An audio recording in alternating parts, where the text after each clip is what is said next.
from big money to big names. There is a rally for Senator Rubio happening right now.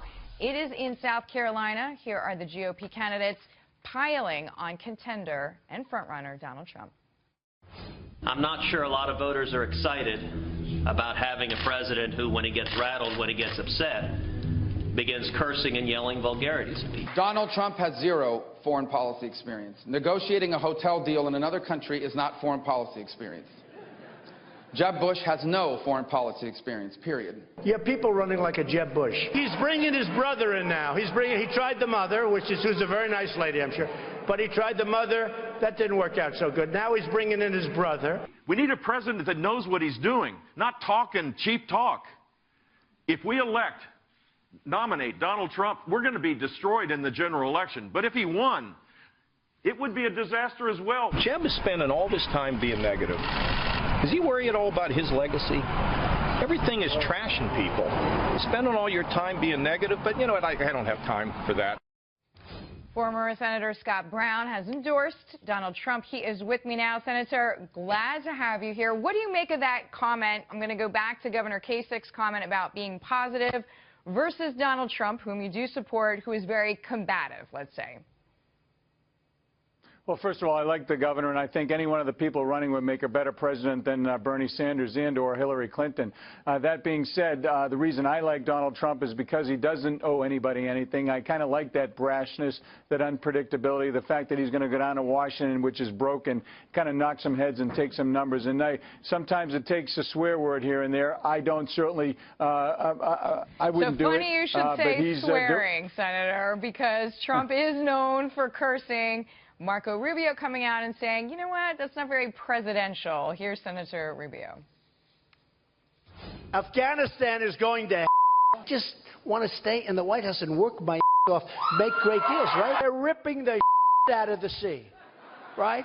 We're going to have businesses that used to be in New Hampshire that are now in Mexico come back to New Hampshire, and you can tell them to go themselves. Even in our political culture, I teach my kids to be respectful. There are certain words you don't say. No matter what setting you're in, act with dignity and you know, hold yourself up. And then you turn on the TV, you have a leading presidential candidate saying profanity from a stage. Profanity from a stage. I mean, all these things undermine what we teach our children. All right, now Donald Trump, as you know, does say he's going to clean up his act. Here's his promise, Senator.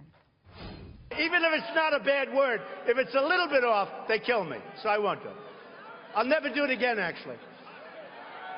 And I'll never even copy somebody what they asked me to say. All right, that last part is probably what counts more than the former. But what do you think that Donald Trump needs to do, Senator, in South Carolina? Sure. Can he win there? Well, first, yes, of course he can win. He's the front runner right now, and you see the piling on.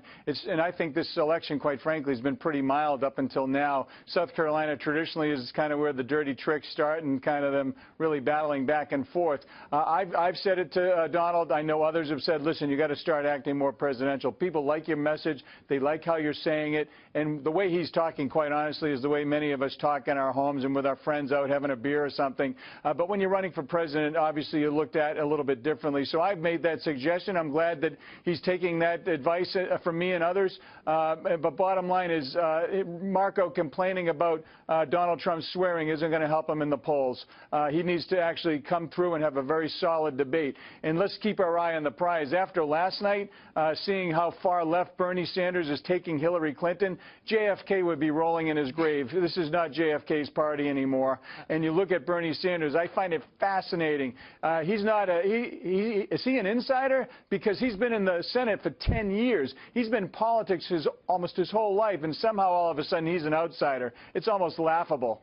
All right, we are glad to have your perspective. We thank you, former Senator Scott Brown. Thank you. With me there.